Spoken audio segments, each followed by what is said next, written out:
তারেক রহমান কি ইয়াবা সম্রাট বদির সাথে ফোনে গোপন চুক্তি করছেন?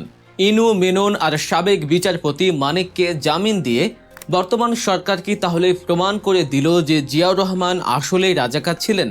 আর যোগাযোগ মন্ত্রী বা অন্যান্য মন্ত্রীরা যে স্বস্তির ঈদযাত্রার বুলি আওড়ালেন, তার আসল রূপ কি দৌলদিয়া ঘাটে নদীর পানিতে বাসের ডুবে যাওয়া? আর সারা দেশে তেলের জন্য মানুষের হাহাকার আর মারামারি। আজ এমন কিছু চাঞ্চল্যকর আর পেছনে তথ্য আপনাদের সামনে তুলে ধরব, যা শুনলে আপনার চোখ কপালে উঠতে বাধ্য। মন্ত্রীরা ঈদের আগে গলা ফাটিয়ে বলেছিলেন এবারের ঈদযাত্রা অতীতের যে কোনো সময়ের চেয়ে মসৃণ। ভাড়াও নাকি বেশি নেওয়া হয়নি, রাস্তায় কোনো যানজট নেই, মানুষ নির্ঝঞ্ঝাটে বাড়ি যাচ্ছে, এমনকি তেলেরও নাকি কোনো সংকট নেই। মন্ত্রী থেকে শুরু করে বাঘা বাঘা নেতারা সবাই একই সুরে গান গাইলেন, বারবার নিশ্চিত করলেন যে কোনো সমস্যা নেই, কেউ যাতে কোনো অভিযোগ করতে না পারে। কিন্তু প্রকৃতি বোধহয় এই রাজনৈতিক মিথ্যাচার সহ্য করতে পারেনি। মন্ত্রীদের এই গালগল্পের পরপরই দৌলদিয়া ফেরিঘাটে ঘটে গেল এক ভয়াবহ ঘটনা। গত 25শে মার্চ 2026 একটি যাত্রীবাহী বাস নিয়ন্ত্রণ হারিয়ে সোজা আছড়ে পড়ল পদ্মার বুকে। একটু গভীরভাবে ভাবুন তো, একটা বাস যখন ফেরিতে ওঠে তখন তার গতি কত হওয়া উচিত, কিন্তু এই বাসটি অন্তত 25 থেকে 30 কিলোমিটার বেগে ফেরিতে উঠছিল। একটা ঢালু জায়গা দিয়ে এত দ্রুত গতিতে একটা বাস কিভাবে নামতে পারে? অভিযোগ উঠেছে ড্রাইভার নয়, বাসটি চালাচ্ছিল একজন হেল্পার। ঘাট কর্তৃপক্ষের কোনো তদারকি নেই, কেউ দেখে না বাসটি আসল চালক চালাচ্ছেন নাকি হেল্পার। ফেরির প্লুটুনে বা ঘাটে কোনো নিরাপত্তা বেষ্টনীও নেই। ফেরির 3 দিক খোলা, কোনো রেলিং নেই। যদি কোনো প্রাইভেট কার বা বাসের ব্রেক ফেলও করে, তবু যেন তা সরাসরি নদীতে না পড়ে যায় এমন কোনো সেফটি মেজার্স নেই।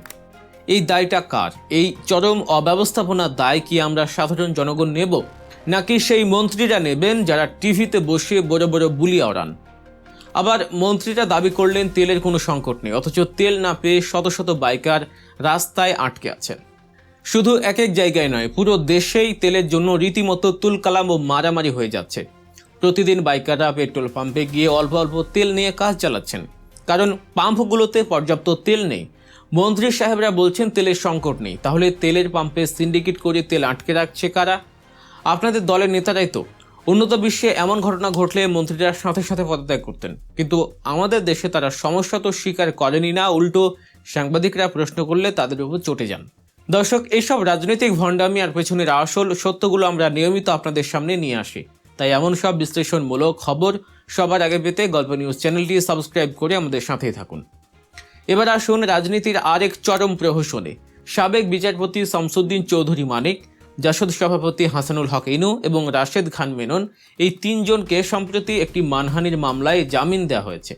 মামলাটি করা হয়েছিল বিএনপি এবং খালেদা জিয়ার পক্ষে। অভিযোগ কি? তারা জিয়াউর রহমান, খালেদা জিয়া এবং বিএনপিকে নিয়ে চরম কটূক্তি করেছিলেন।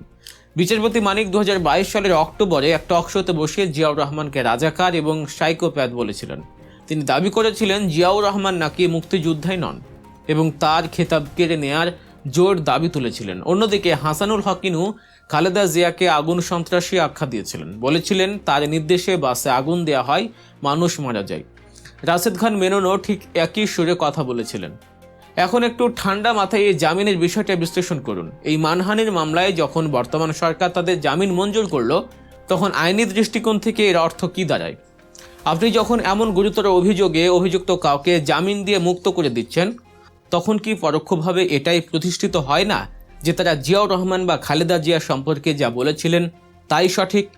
বিএনপি ও তারেক রহমানের সমর্থিত বর্তমান সরকার যখন তাদের এত সহজে ছেড়ে দিচ্ছে, তখন জনগণের মনে তো এই প্রশ্ন উঠতেই পারে যে তাহলে কি তাদের এই অভিযোগগুলোই সত্য ছিল?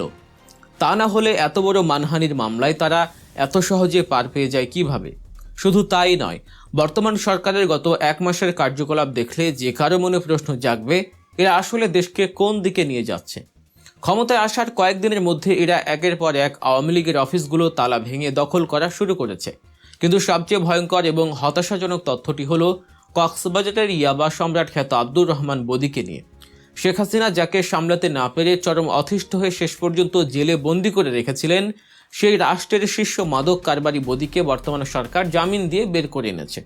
শুধু জামিন দেয়াই নয়, খবর বেরিয়েছে যে তারেক রহমান নিজে নাকি বদির সাথে ফোনে কথা বলেছেন।